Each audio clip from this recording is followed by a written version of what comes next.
Hello, in today's video we're going to be talking about laser engravers, cutters. In our case we happen to have a CO2 laser, and what I want to do is similar to what I did last week where I talked about the CNC and whether something can be profitable. I'm going to do that again today. We're going to, of course, Halloween's still around the corner. I'm going to make some Halloween signs, and then we'll break down the numbers of cost, revenue, and whether it's profitable to make these signs. So I hope you stick around. Just keep in mind, I'm not a financial expert or accountant. These are just going to be numbers that I usually just do in my head, whether or not something can be profitable and worthwhile to continue making. So hope you stick around. We'll get the laser going and start making some signs.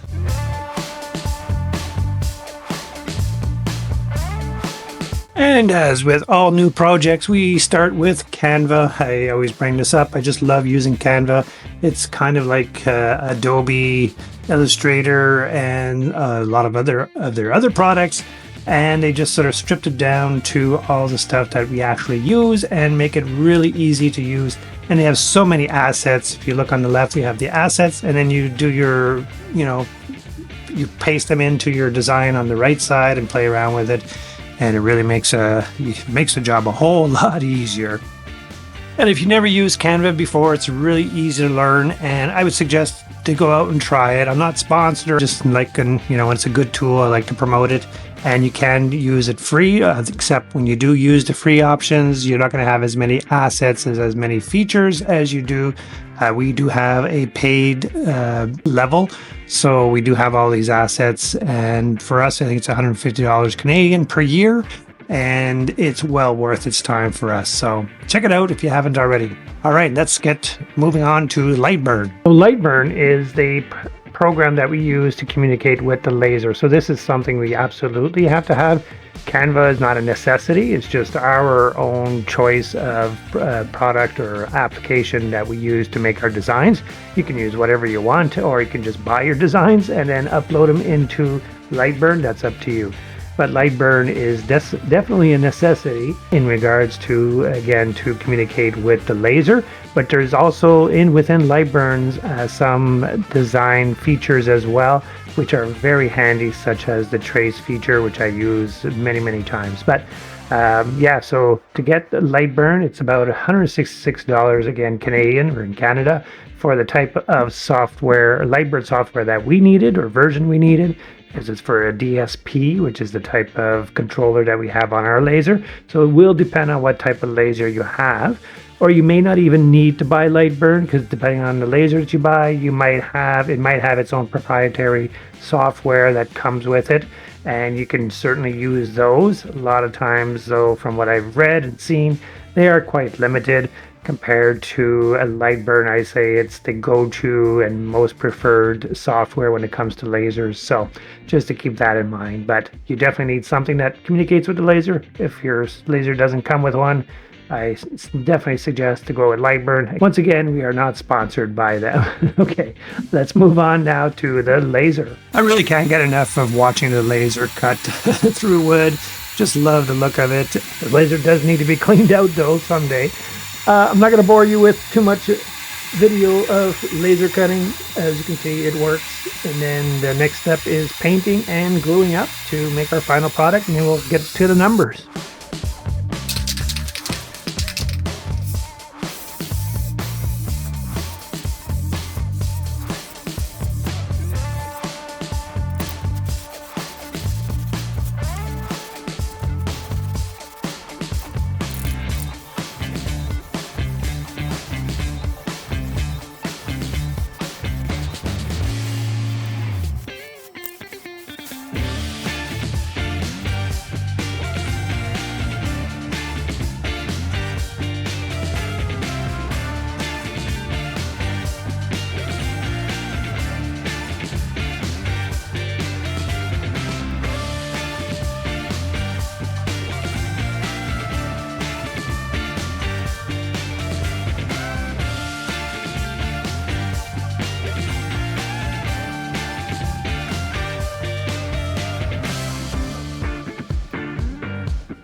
And here we have the final results. Different colors I've tried out. I actually like the gray one the best, the gray background.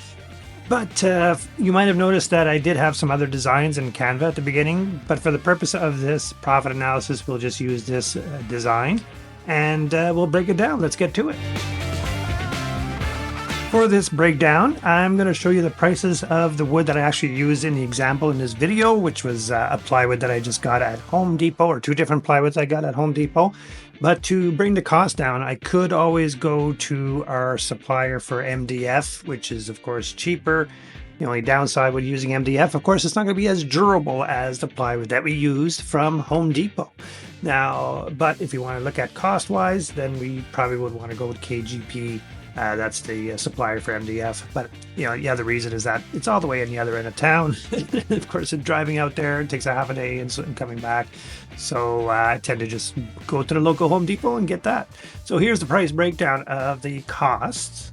I broke it down in two pieces, like the backing and the front and the frame and design part, because it is a two-layer design decoration. So for the backing, I tend to use the more rigid 1/4-inch aspen plywood. One is because it's a bit cheaper. It's about $53 a sheet currently. And we can get about 18 backings with that one sheet, so we can make 18 units. And I just use this layout calculator that you can find on our website. By the way, I do have links to it at dustyworkbench.com. And so at 18 backings at $53, that brings it to about $3 per unit just for the backing.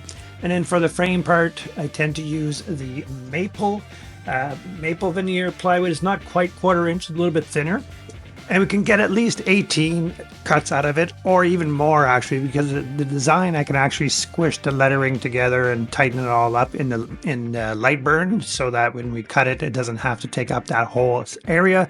So we can actually get more than 18 pieces out of it, or 18 units.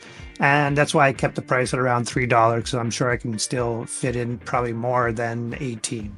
And then we'd have to count the paint at around $1. I'm thinking it's around $1 per unit, as well as miscellaneous $2 for sandpaper, wear and tear machinery, insurance, heating, and all that kind of stuff. So we're looking at a total of $9 if we're using the Home Depot plywood, and around $7 if we were to go with the MDF.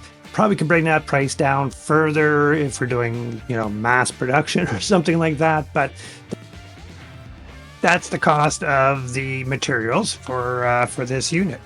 So next we'll be looking at the labor. So for labor, we're looking at about 15 minutes per time for myself. Of course, it's going to be in the laser for about 15 minutes. And I rate my time to be about $35 an hour, which makes it about $8.75 on labor costs, because I don't count the time in the laser itself. I did count the wear and tear in the previous slide. So we're looking at a total of $17.75 for labor and materials to make this unit. Of course, if I go to MDF, if I can bring down the price, it'll be $15.75 with the MDF. But I'll keep doing the comparisons just to see, what the differences will be in the end. But generally, I'd probably make it at the $17.75 because of the quality of the wood. If people were to put it outside, it's not going to, expand and fade and all that kind of stuff as much as with the MDF. So let's now see how much we can make, or you can sell these things for. So I think a good price point to stay competitive would be around the $30 mark for this item in the store, or $29.99.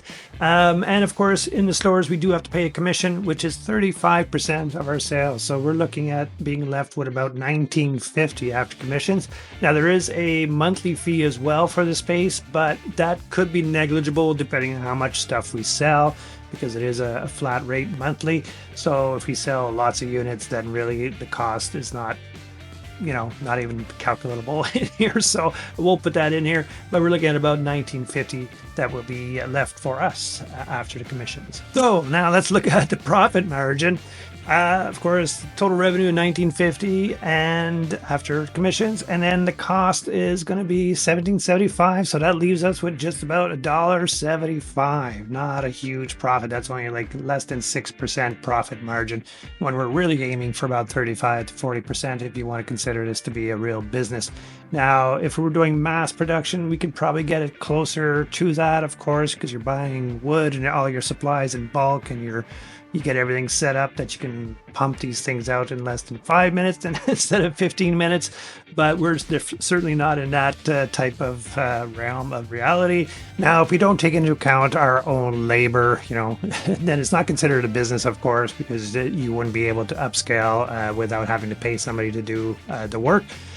Which means that you're going to be stuck doing it yourself all the time, which is, might be fine in your scenario. And so then we're making about 1050, and that's looking at it at that point. Then we're looking at about 35% profit. And the last scenario is, of course, if it's just truly a side hustle and you're just making this stuff and you're selling it online or going to the markets, then you're looking at, you could probably make 70% profit margin from that, because you're not counting your time, you don't have to pay commissions or fees or anything like that. So it's a good little side hustle for sure.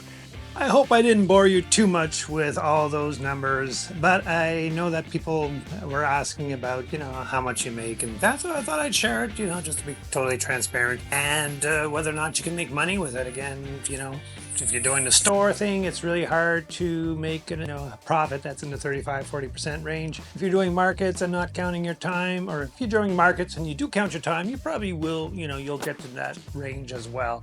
So, but again, you also have to take into account that you have to go to these markets, spend the day there, setting up and all that kind of stuff. Time-wise is also a factor you'd have to include, unless you're doing it again as more of a side hustle and you enjoy going to the markets and that's part of your outings and meeting people. So there's different ways of looking at it, of course, and it's all going to be depending on what your interests are and what your situation is, and so on. But that's it in a nutshell. That's the breakdown. I hope you found this video to be at least entertaining, if not educational. And if you found that it was helpful, hey, hit the like button. And if you'd like to see some more videos that we make down the line, where we make stuff with the laser and CNC and some woodworking, please subscribe to our channel. It's free, of course, and you'll get, if you hit the bell, you get notified every time we have a new video. We try to have a video out at least every week.